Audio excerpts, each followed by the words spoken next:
One of the things that I work on a lot with my clients is to process negative emotions.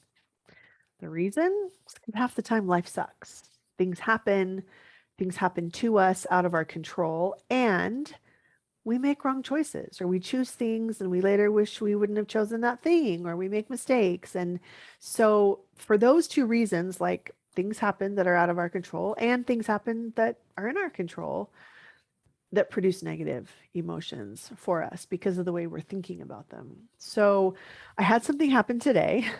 I should have followed up on a particular email sequence that went out to a bunch of my clients, and I didn't.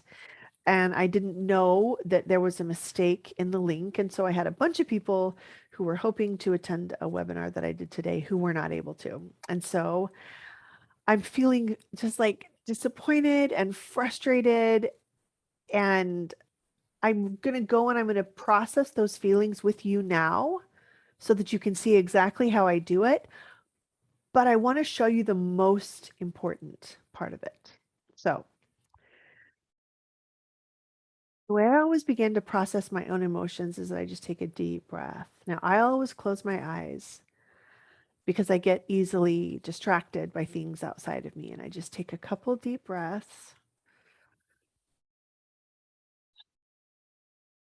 And like the minute I go into that feeling, it's like I almost want to cry. It's disappointment and it's frustration. And it's just right here. And it feels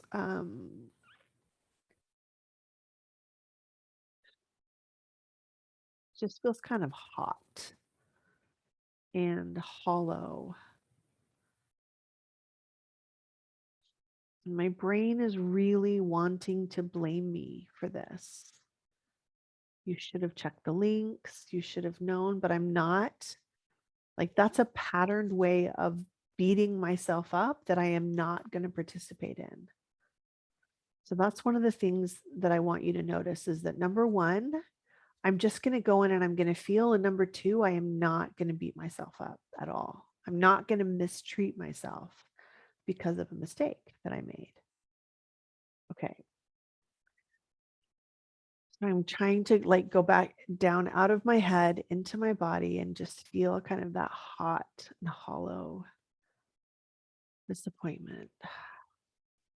There were a lot of people who wanted to come into the webinar, and I felt embarrassed, like I should have known what was going to happen. I should have checked. And I'm just noticing those thoughts, but I'm not believing them. Like the pattern that I have of kind of beating myself up is you should have known, you should have checked, this always happens. And I'm just noticing that those sentences are like hanging in the air right here. Like I could take them and I could believe them, but I'm not. I'm keeping them like outside of me and inside of me. Just that hot, hollow feeling. Just letting it be there.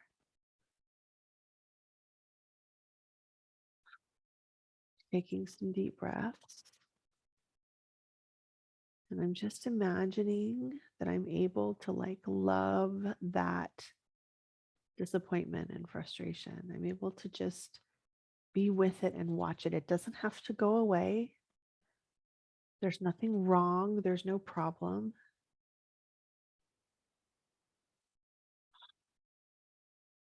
Like the tears keep wanting to come, and they can come if they want to.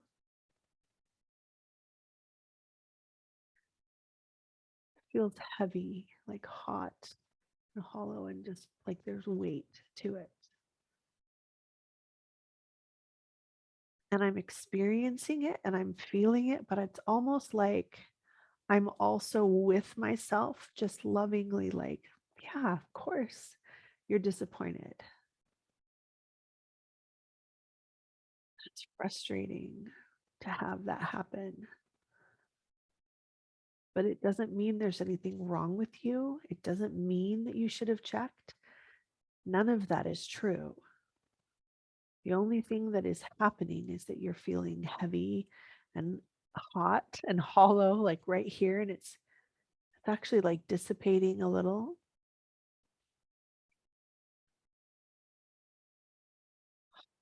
I'm just breathing with it, like holding it.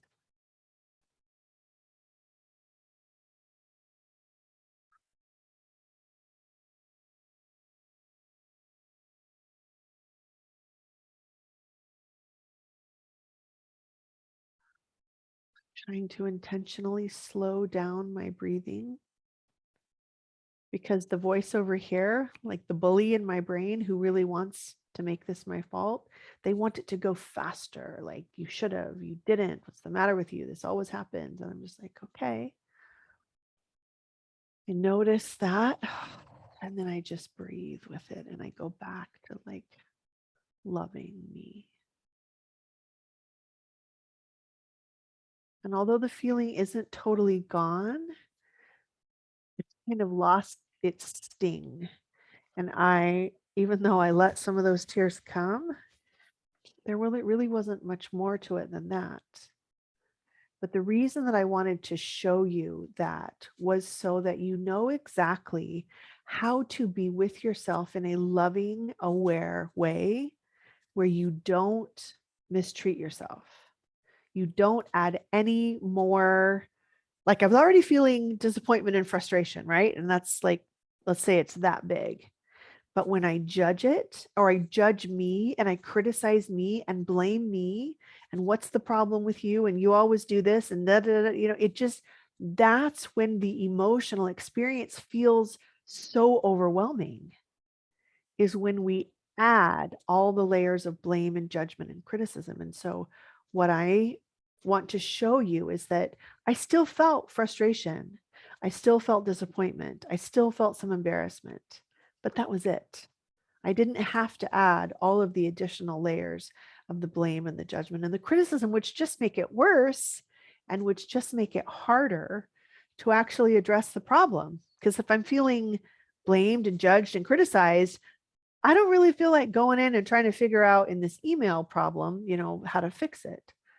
But if I can just feel the frustration and feel the disappointment, that's it. Then it's done. I hope that's helpful for you.